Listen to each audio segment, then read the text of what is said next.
జై శ్రీరామ్.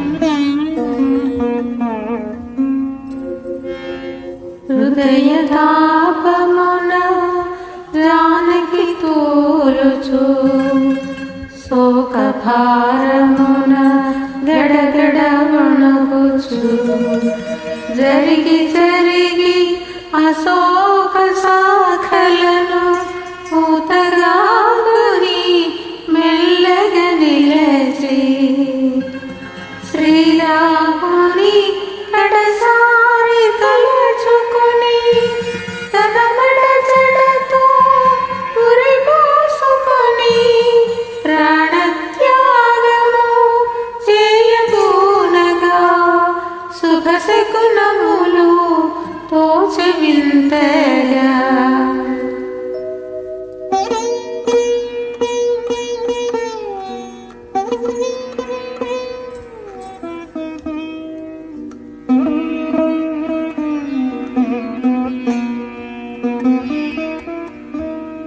సీతకెంత దుర్వాస్త ఘటిల్లే నా తల్లి నెటులా ఊరడించవలే నన్ను నీ నెటుల తెలుపుకోవలే తల్లి నెటుల కాపాడుకోవలే ఈ మాత్రమునే ఆలసించిన సీతామాత ప్రాణములుండున అని హనుమంతుడు సాఖల మాటున తహతహలాడుచు మెదల సాగెను.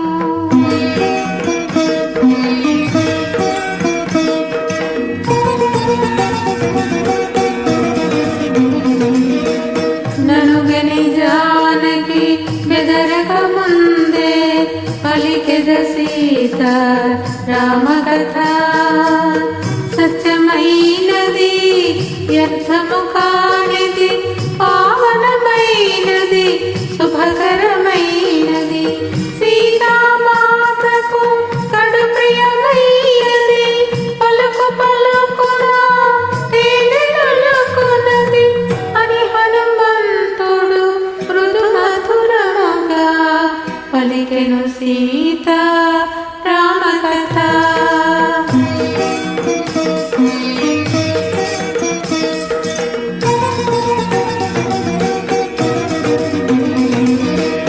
దశరథ విభుడు రాజోత్తముడు యశముగొన్న ఇక్షాకు వంశజుడు దశరథునకు కడు ప్రియమైన వాడు జ్యేష్ఠ కుమారుడు శ్రీరఘురాముడు సత్యవంతుడు జ్ఞాన శ్రేష్ఠుడు పితృవాక్యం పరిపాలనశీలుడు అని హనుమంతుడు మృదు మధురముగా పలికెను సీతారామ కథ.